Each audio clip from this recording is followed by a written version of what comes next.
So with this whole go out and shoot a time-lapse every day of the week idea that I've had, I really think I bit off more than I can chew. Perhaps I chewed more than I can bite. And what I'm getting at is the videos I've ended up producing are much more elaborate and complex than what I had originally envisioned. And with that, they take up a lot more time and energy, which are two things I simply do not have these days. So when I first got the idea for this project, the plan was to create little short 1-minute time-lapse videos, but what I've ended up doing is creating essentially vlog episodes, and now I'm late with day 4, and with the continuously devolving COVID situation here, it's become decreasingly responsible for me to go out and shoot. So we're gonna have to change things up a little bit. That being the case, I'm thinking I will make this from days into episodes, and I will try to post on a weekly or bi-weekly basis. So welcome to episode 4. And the subject for today's video is this guy right here, the iconic Independence Monument. And to save us time, I'm gonna shoot from my rooftop using my old workhorse of a camera who's covered in dust from over 50 countries and has helped me capture countless memories. And then once I've got that set up, I'm gonna rush over to a second location and I'll catch another time lapse there. And at the end of the video, we'll bring together all the time lapses in one final montage.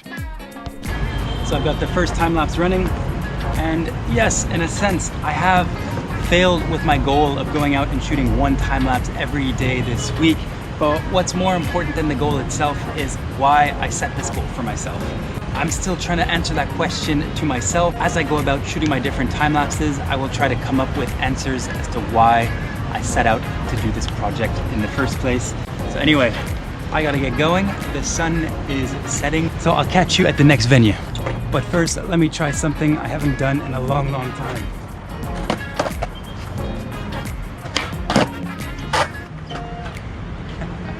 I still got it.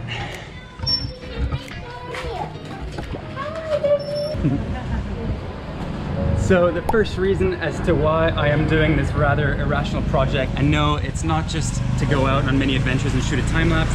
It's really because I've sort of found myself in a rut. At the start of the pandemic in March 2020, I decided to pick up a new skill and evolve my photography towards video production. So I learned the ins and outs of creating videos. It's something I sort of dabbled in back in 2007 through my early skateboard videos, but I think I'll make a whole video on that. But since the start of the pandemic, I have made a number of short videos, and with each and every video, I tried to improve the quality of the video itself and the editing, but also the story, and that all culminated into the cyclo video that I recently shared. That video itself took me 3 months of work from research to execution. Granted, I had to learn many of the things that were included from scratch, but since I've shared that with you guys, the world, I haven't really known how to continue. I'm a bit of a perfectionist and I want my next project to be even better, and that was preventing me from doing anything. I felt very discouraged. So I thought, what can I do to force myself to create some content and be less of a perfectionist? So I set myself this little irrational challenge. So that's one of the reasons behind it, and so far so good.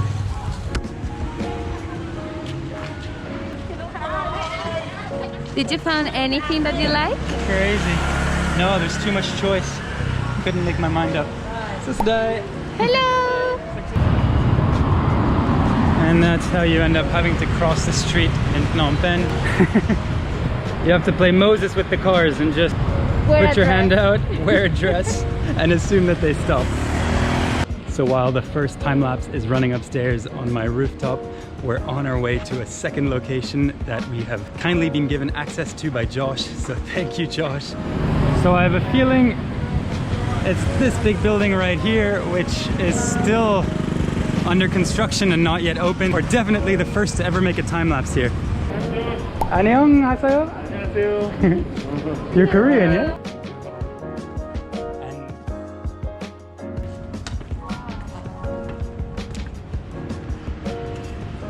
Oh wow, you can see Riverside over there. And a super nice outdoor bar. So I've got my camera shooting up there, and I'm going around taking a few scenic shots of the rooftop bar to give to Josh, and I'll find a way to feed them into the video.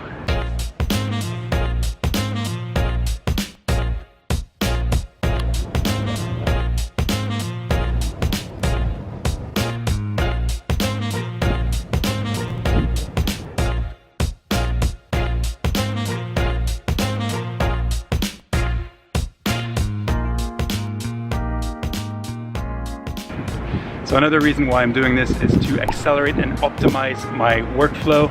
I do want to create increasingly educational, entertaining, and thought-provoking content. I don't know about you, I need a deadline to get anything done.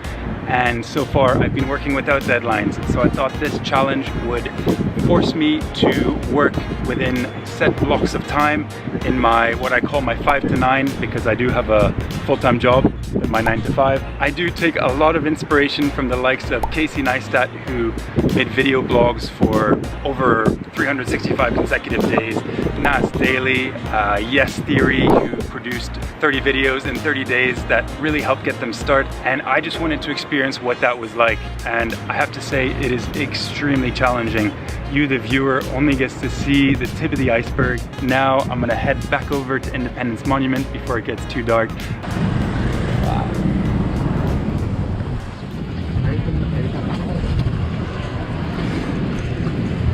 While I'm shooting my time lapse, let's go into why number 3. And it's really to master the craft of making videos. And the best way to do that is just to go out every single day and shoot and share videos. And that's pretty much how I learned everything I know about street photography. Back in 2012 to 2013, I did a little personal project where I set out to take a photograph every single day of the year, rain or shine. And at the time, I was on exchange in Canada for the first half of the year and then in Ireland. So the seasons were very pronounced, and through this process, showing up every single day, I really improved in a very organic way without having to study much. So I think similar applies to video, and through this effort, I have been learning, even in the last 4 days, a lot about how to really create a video and tell a story. But unlike photography, video is very much multimedia. It has the visual element, the audio element, the whole story that goes into it. So I also have to master a wide variety of different skills, one of which is speaking to a camera, something I don't find very comfortable, especially in public places like this, but I am improving every day. And if I go back, say 2 years, I found it very awkward even just to send a WhatsApp voice note to a friend if I was in a public place. So far, so good.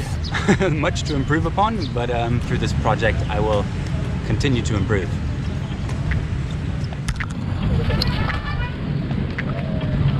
So we're done with that time lapse, and we're gonna go try out a little hyperlapse featuring the one and only. So we will walk straight through the football game. Try not to stop.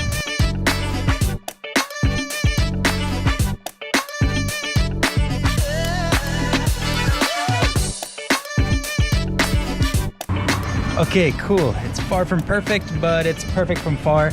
Let's try one more, this time walking towards Independence Monument.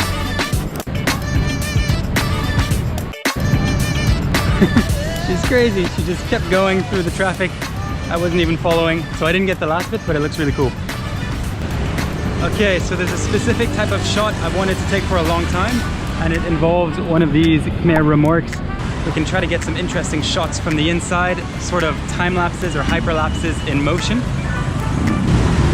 it possible to go one time around Independence Monument? I've seen this done before in tuk-tuks, and the effect can be really nice if you get it quite right. We're going to a specific location where we can do another time lapse, and then on the way home, if this one doesn't work, we can sort of adjust and get another shot, but in a slightly darker environment. I thought that we were going to have a romantic dinner. Wow. Oh, okay. Yeah, it's really cool.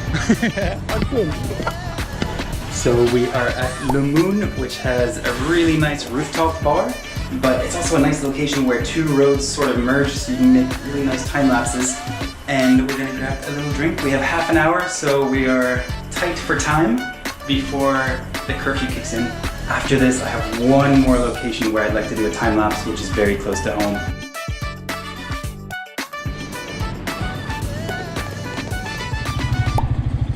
And we have 30 minutes for one more shot.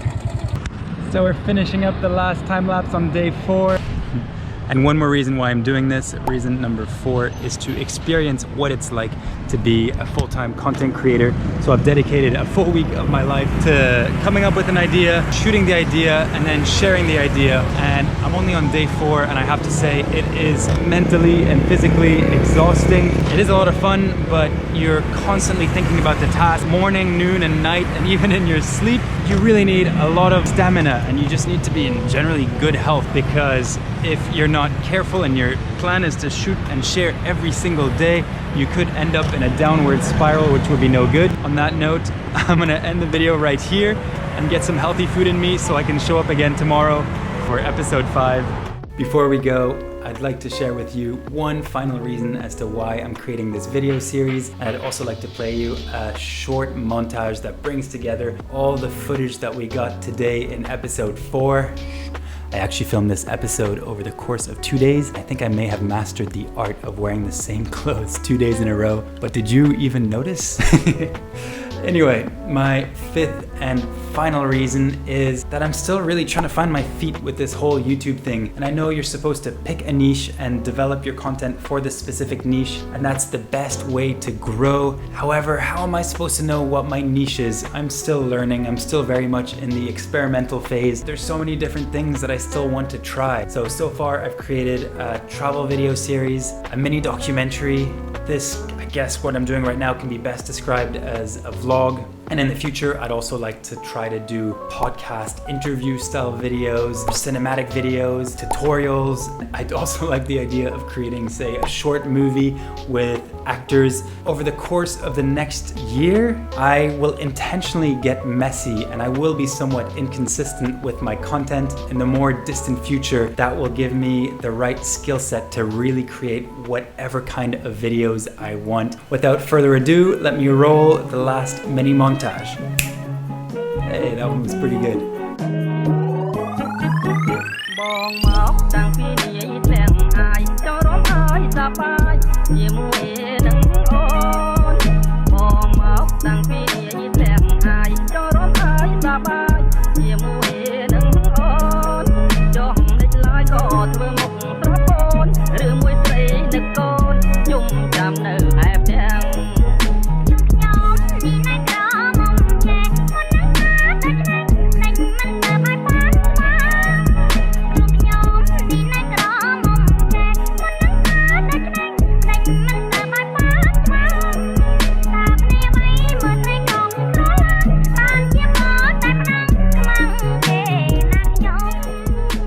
Thank you for making it this far in the video. I really hope you enjoyed the video. I had a lot of fun making this one.